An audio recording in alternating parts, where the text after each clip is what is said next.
Serge Widawski, bonsoir.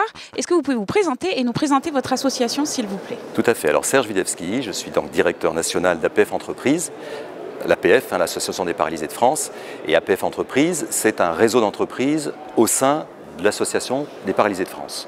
C'est une cinquantaine d'établissements, c'est 4000 personnes, sachant que l'Association des paralysés de France, c'est un peu plus gros, c'est 14 000 salariés, c'est 30 000 adhérents, c'est la plus grosse association de personnes en situation de handicap en France.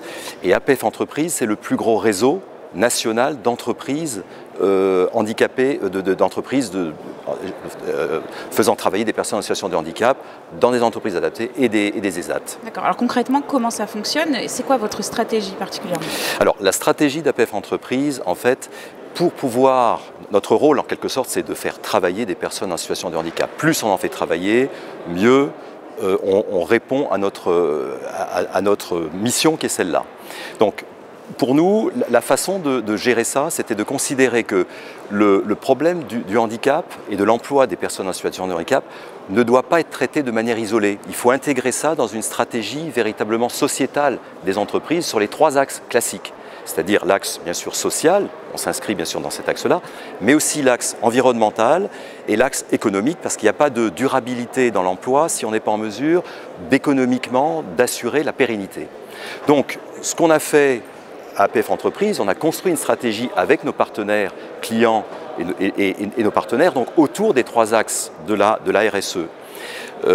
Donc cette stratégie-là nous a permis de développer de nouvelles activités, de construire et de choisir notre avenir en quelque sorte. Donc si vous voulez, c'est une stratégie qui se bâtit à la fois sur un mode en quelque sorte collaboratif, puisqu'on va récupérer les informations venant de nos clients et partenaires. On fait des choix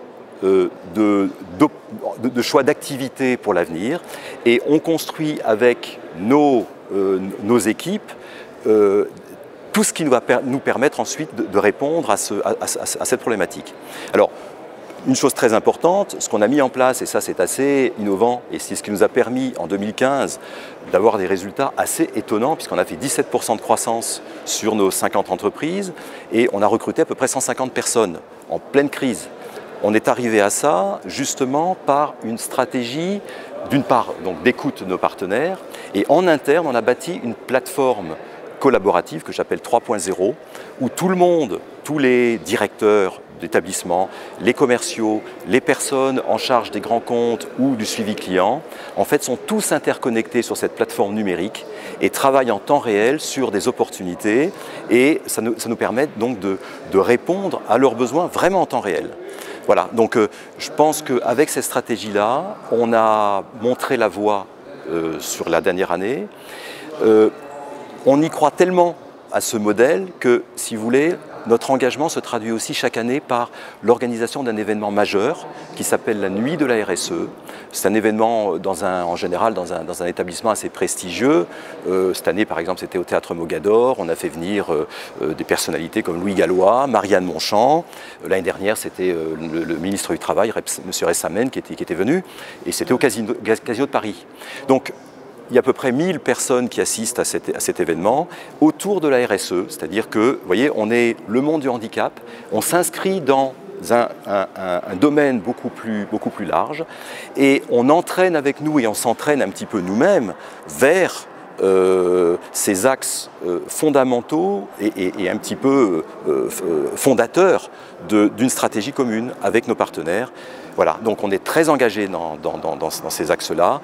Et je pense que c'est ce qui explique que ça ne va pas trop mal. Serge Widawski, merci beaucoup. Je vous en prie, merci.